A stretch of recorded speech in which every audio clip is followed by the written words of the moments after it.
Imagine the first humans, a species defined by their absolute reliance on the group for survival. To be alone in the prehistoric world was not a mood, it was a death sentence. This ancient survival mechanism is etched into our biology, driving our fear of isolation. When we feel disconnected today, our brains trigger that same primal alarm system. It is an alarm that is older than cities, older than writing, and far older than modern society. The cold thought creeps in that others have simply moved on and forgotten you entirely.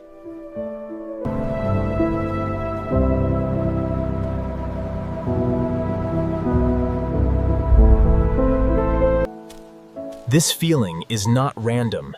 It is a survival alarm that has protected us for millennia. For ancient ancestors, being separated from the tribe was the ultimate, immediate, and mortal danger.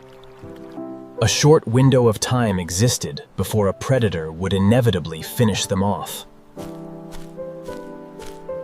The danger was rarely what you expected, often lurking in the shadows of the unknown.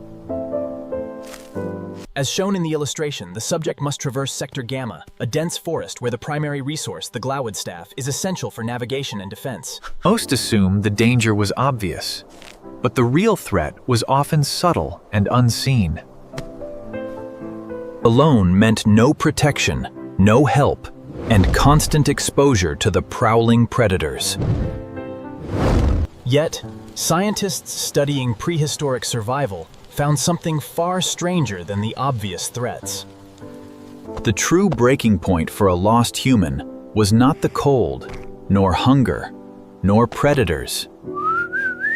It was something happening inside their own body, a process that began within mere hours. To understand this, we must look at how a normal day transformed into a nightmare. Imagine you are out with your people, tracking something across the open ground. Eyes fixed on the dirt, you focus entirely on the trail, ignoring the surroundings. A simple, low ridge forces you to go left, while the others head right. That was it. The entire mistake was just 2 feet of a wrong choice. You come around the other side, and the ground is empty. You stop and wait. You wait for the sound of them. Footsteps, a voice, the rattle of tools. Nothing, just wind moving through the grass. You call out, but your voice disappears. No answer comes back. In that one heartbeat, your entire world quietly ends. There was no warning. That is the part nobody tells you about losing your tribe. It did not happen in some dramatic moment. It happened in a second of bad luck. By the time you understood what happened, it was already too late to undo it. You are no longer part of a tribe. You are prey. To understand why that empty ground was a death sentence, you must understand what a tribe actually was.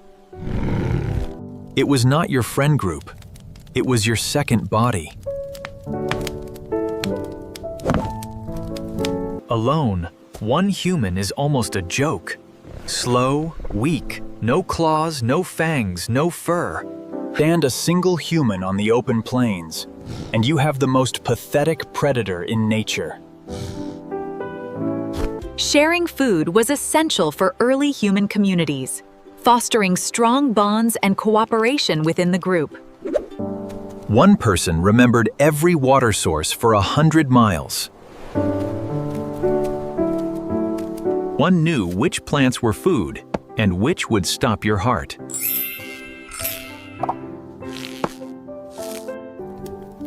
One watched the fire while another slept. One held a map in their head that no single person could ever hold alone. Our brains seem tuned to hold real relationships with only around 150 people. That small circle was not part of your world. It was your world. Every face you had ever loved, every voice you knew, every hand that had ever helped you. When you lost the tribe, you did not just lose company. You lost your memory, your senses, your medicine. You lost most of your actual brain, walking away from you over a ridge. That is why your body still panics at the feeling of being cut off. Alone doesn't mean lonely. Alone means the clock just started. You are scared, but sharp. You start walking fast, too fast. Burning energy you will need later, but you don't know that yet. They can't be far, I'll catch them, I'll pick up the trail. That story starts to crack. You've walked for hours, no trail, no voices, no shape of a person anywhere on the horizon, and a colder thought moves in.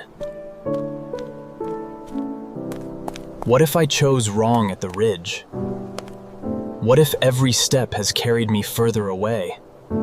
The sun drops, and you learn the oldest rule of the Ice Age world. Daytime belongs to humans. Night belongs to everything else. In the dark, you can't see the danger, but the danger can see you just fine. So you don't sleep, you can't. You sit with your back against cold stone. Every snapped twig out there in the black might be the last sound you ever hear. And that is the thing happening inside your body. When a human is alone and afraid, the body floods with stress chemicals. For a few minutes, that's a gift. Fast, sharp, ready to run or fight. But it was never built to stay switched on. In the tribe, it never had to.